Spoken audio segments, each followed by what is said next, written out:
not need men. They are an added bonus and fun in our life.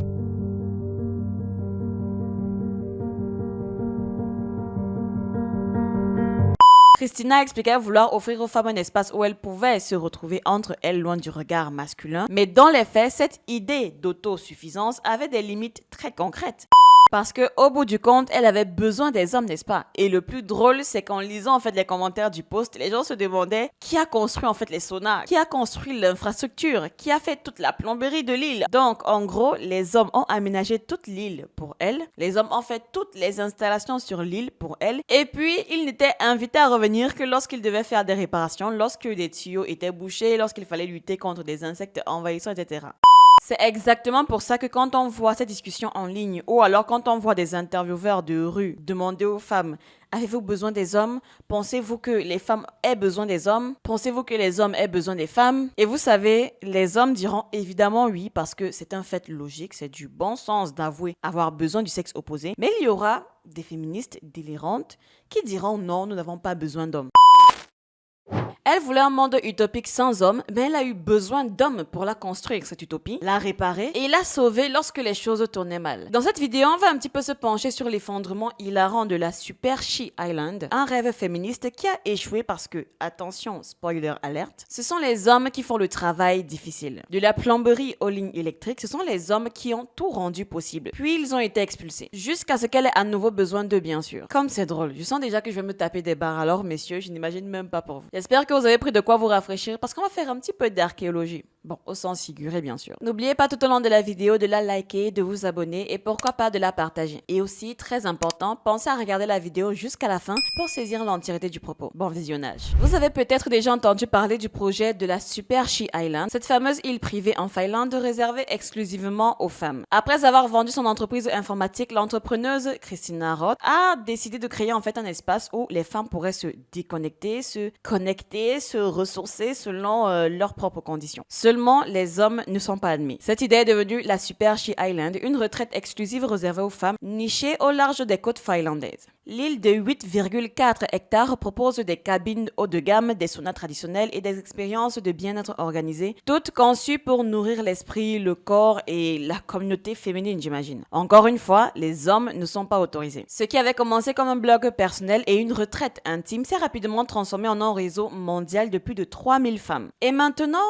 Ah oui, depuis c'est fermé. On se demande tous pourquoi. Et si on entre en profondeur? Christina est une entrepreneuse d'origine allemande qui a fait sa carrière à New York. Elle a fondé une société de conseil en management et en technologie, Maticia Consultant, qui a explosé en termes de croissance. En 2015, son entreprise figurait parmi les plus rapides à se développer dans le classement Forbes avec un chiffre d'affaires d'environ 45 millions de dollars. Un an plus tard, en 2016, Christina revend sa boîte. Les détails financiers de la vente ne sont pas publics, mais cette décision lui a permis de tourner la page du business pur et dur pour se consacrer à un projet beaucoup plus personnel. Créer un espace dédié aux femmes, un lieu de reconnexion et de bien-être. C'est comme ça qu'elle lance le projet Super She. En français, ce serait quoi? La Super Elle. Bref. Au départ, ce n'était qu'un blog et une communauté internationale de femmes inspirantes, mais en 2017, elle franchit un cap énorme. Elle achète une île privée de 8,4 hectares au large de Rasborg, en Finlande, qu'elle rebaptise Super She Island. Rien que ça. L'idée, c'est de transformer cet endroit en une sorte de sanctuaire 100% féminin, une volonté de créer un environnement où les femmes pouvaient respirer, se ressourcer et se recentrer. Sur place, on proposait du yoga, de la méditation, du fitness, de la cuisine saine, des randonnées, des ateliers de développement personnel et des sessions de networking. L'expérience était pensée comme du luxe scandinave épuré, 4 cabines pouvant accueillir jusqu'à 10 femmes avec sauna, spa, une déco raffinée et forcément tout ça avait un prix, entre 3500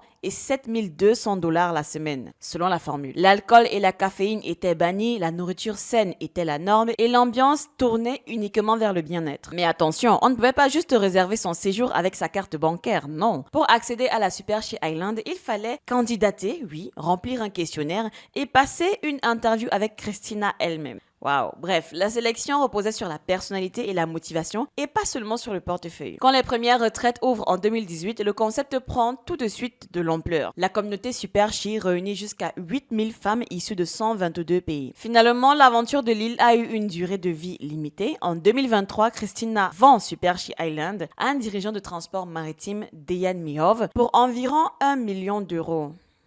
Je trouve la somme assez dérisoire pour une île, vous ne pensez pas? Bref, depuis le site web de l'île a disparu et on ne sait pas ce que ce Deyad Mihov fera, mais la communauté Super Chi, elle, continue d'exister en ligne. Ok, je ne sais pas vous, mais cette petite histoire, vraiment ce storytelling derrière ce projet soulève pour moi deux problèmes majeurs. Ok, le projet voudrait que ce soit censé être réservé aux femmes, n'est-ce pas? L'essentiel étant que les femmes soient les seules sur l'île pour qu'il n'y ait que des good vibes et tout le tralala. Bon, moi ça m'a fait réfléchir et j'ai décidé d'aller me renseigner sur la construction de cette fameuse île et devinez ce que j'ai trouvé. Après l'achat de l'île, des ouvriers du bâtiment, donc des hommes au cas où j'aurais besoin de préciser, ont travaillé sur l'île pour poser les lignes électriques et les canaux d'eau et rendre l'île globalement habitable. C'était la seule fois où les hommes étaient autorisés sur l'île, en dehors de la famille proche et des amis de Christina. Parce que aussi séduisant que puisse paraître le concept de la Super Chi Island, il allait être évident que ce côté-là de l'histoire allait être camouflé ou du moins n'allait pas autant figurer dans les annales. Christina expliquait vouloir offrir aux femmes un espace où elles pouvaient se retrouver entre elles loin du regard masculin pour respirer et se recentrer. En gros, retirer les hommes du champ visuel. Mais dans les faits, cette idée d'autosuffisance avait des limites très concrètes. Quand il fallait réparer une installation sur l'île, quand il y avait des travaux techniques ou de la maintenance lourde à assurer, ce n'étaient pas des femmes de la communauté ou alors même des femmes du domaine tout court qui s'en chargeaient. Non, Christina faisait appel à des hommes. Mais que s'est-il donc passé, Christina? C'est pourtant une chef d'entreprise à succès. Ne me dites pas qu'elle n'avait pas pensé à ça. Parce que vouloir créer un sanctuaire féminin tout en dépendant quand même du savoir-faire masculin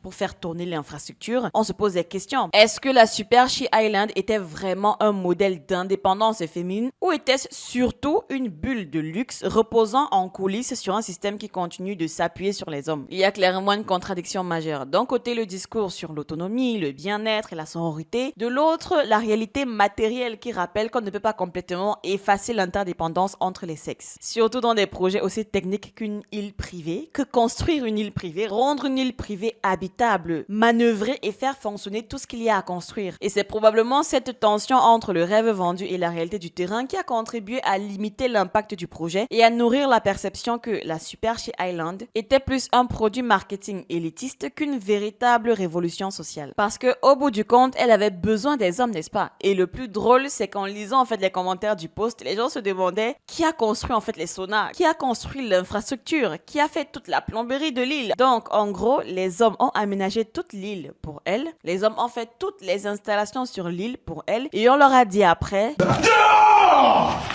Et puis, ils n'étaient invités à revenir que lorsqu'ils devaient faire des réparations, lorsque des tuyaux étaient bouchés, lorsqu'il fallait lutter contre des insectes envahissants, etc. Et je trouve ça tellement fascinant pour moi parce que le slogan est juste incroyable. On ne veut pas d'hommes ici, sauf pour qu'ils viennent faire les tâches les plus ingrates. Ne veut pas d'hommes ici, mais venez nous protéger en cas d'invasion d'insectes. Et je peux même pousser le bouchon plus loin. Si l'île avait été, je ne sais pas, attaquée par je ne sais quel brigand de la mer, ce sont toujours les hommes qu'elles allaient appeler en renfort pour les secourir. Est-ce qu'elles réalisent même à quel point c'est non seulement utopique, mais ça ne tient même pas la route? L'idée en elle-même est juste bancale. Elle dit que tous ceux qui travaillent sur l'île sont des femmes et qu'elle n'appelle les hommes que lorsqu'il n'y a plus d'autres alternatives. Mais madame, vous auriez dû appeler les femmes pour se salir les mains en faisant la sale besogne, la basse besogne. Elle aurait dû donner le marché, je sais pas, de construction et d'aménagement de l'île à des femmes qui, peut-être, ça aurait créé des emplois. Mais non. Quoique même dans sa déclaration de tous ceux qui travaillent sur l'île sont des femmes, j'ai un doute. Je suppose que quand elle parle de travail, elle parle de toutes les masseuses, je sais pas, toutes les femmes de ménage, les cuisinières et j'en passe. Mais sinon, les vrais travaux là, où il faut donner de la force, où il faut de la technicité, pousser et avancer et surtout de la force, je précise. Elle n'a pas eu d'autre alternative que d'appeler des hommes. Kevin Samuels avait dit une fois, les hommes construisent le monde dans lequel nous vivons. Et c'est une bonne chose parce que vous en avez les moyens, messieurs. Je ne sais pas pourquoi est-ce que des femmes veulent se forcer à faire des choses qui ne les correspondent pas, ou alors veulent forcer des projets à voir le jour, ou alors veulent éliminer des hommes de certaines catégories, je sais pas, de projets ou de secteurs, alors qu'il y a des hommes déjà très talentueux dans le domaine, et je ne le dis pas avec sarcasme. C'est exactement pour ça que quand on voit cette discussion en ligne, ou alors quand on voit des intervieweurs de rue demander aux femmes: avez-vous besoin des hommes? Pensez-vous que les femmes aient besoin des hommes? Pensez-vous que les hommes aient besoin des femmes? Et vous savez, les hommes diront évidemment oui parce que c'est un fait logique, c'est du bon sens d'avouer avoir besoin du sexe opposé. Donc évidemment, les hommes ont besoin des femmes. Mais il y aura des féministes délirantes qui diront non, nous n'avons pas besoin d'hommes. They are an added bonus and fun in our life. Réellement?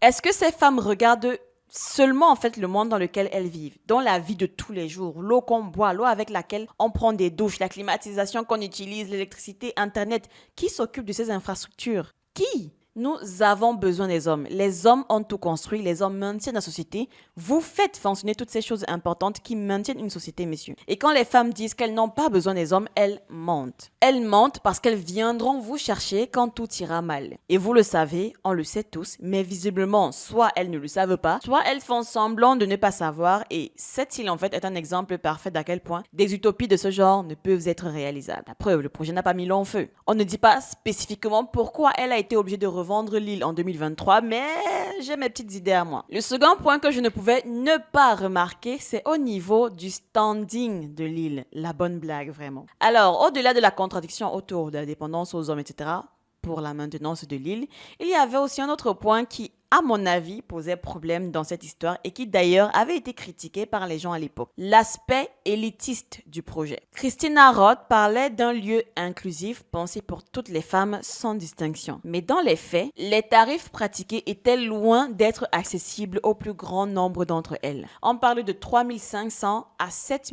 200 dollars la semaine. À ce prix-là, je suis désolée, mais ce n'est pas la majorité des femmes qui peuvent s'offrir ce genre de retraite spirituelle, énergétique, tout ce qu'elles veulent. Ça exclut d'office un grand nombre de femmes qui n'ont pas les moyens financiers de s'offrir une telle expérience. Et ce sentiment d'exclusivité était renforcé par le processus de sélection. Quand on vous dit qu'on ne pouvait pas simplement réserver son séjour comme on réserverait un hôtel, non, il fallait passer par un questionnaire, puis faire une interview avec Christina, carrément un tête-à-tête. Officiellement, l'idée était de choisir des profils motivés et alignés avec la vision du projet. Je me demande bien quelle était la vision du projet. Mais concrètement, ça donnait l'impression en fait d'un club fermé, presque comme une espèce de sororité VIP réservée à une élite. Résultat, ce qui devait être un sanctuaire universel pour les femmes ressemblait plutôt à une expérience de luxe très sélective, accessible uniquement à celles qui avaient déjà un certain niveau de privilège social et économique. Et c'est là que le message commence à perdre en crédibilité parce que si l'objectif réel était de créer un espace de ressourcement et d'empowerment pour toutes les femmes, il aurait fallu penser à des formules plus accessibles